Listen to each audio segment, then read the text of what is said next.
अरे दोस्तों, आज का मैं मेरा अनुभव आपको बता रहा हूँ। मेरा कॉलेज का पहला दिन। देखिए, बाकी लोगों की तरह मैं भी बहुत उत्साही था। मुझे भी कॉलेज जाना था और मेरा भी एक सपना था कॉलेज कैसा होता है।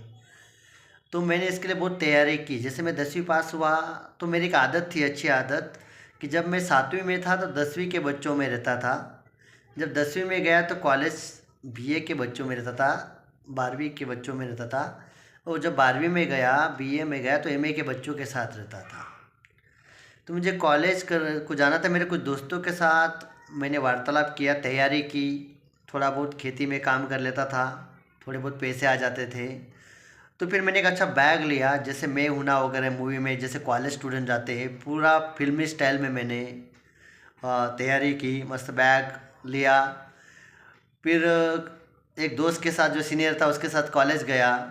और कॉलेज जाने के बाद फिर मैंने वहाँ का वातावरण देखा, एडमिशन फॉर्म भरा, सब जानकारी भरी। और उसके पहले मैंने घर से तैयारी की थी। एक नोटबुक ली थी मैंने, उस पर इंदिरा जी का एक बढ़िया सुविचार था हिंदी में।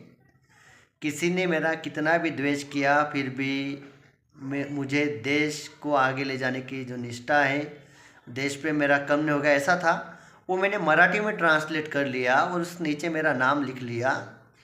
मराठी में इस प्रकार था: कुणी कितीही द्वेष केला तरी माझ्या देशावरील निष्ठा ढळणार नाहीत आणि देशाला उच्च शिखरावर नेण्यापासून कोणती शक्ती परावृत्त करू शकणार नाही।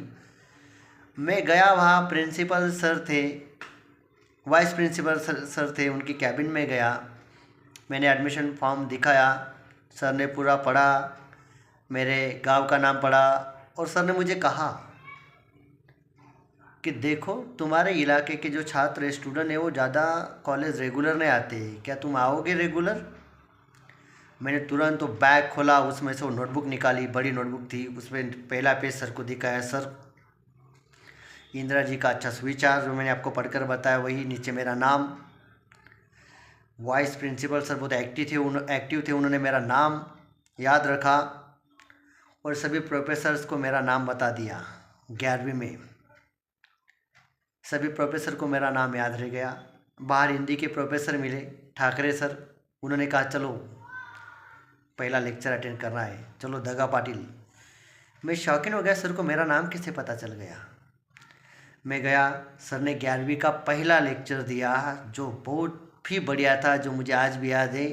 सर ने कहा था कि 11वीं और 12वीं ये दोनों साल आपकी ज़िंदगी के टर्निंग पॉइंट हैं, जो बहुत महत्वपूर्ण होते हैं। ऐसे करते करते सारे सारे प्रोफेसर को मेरा नाम याद हो गया। जैसे मैं कॉलेज जाता था, हाँ, पहला सवाल मुझे ही पूछा जाता था, कोई भी सब्जेक्ट हो, पॉलिटिक्स हो, डिफेंस हो,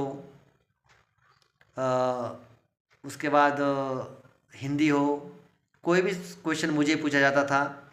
मुझे दोस्त बोलते थे, क्या तुम्हारे पापा कोई रिलेटिव प्रोफेसर है? मैंने कहा नहीं भाई, दूर दूर तक कोई प्रोफेसर नहीं है।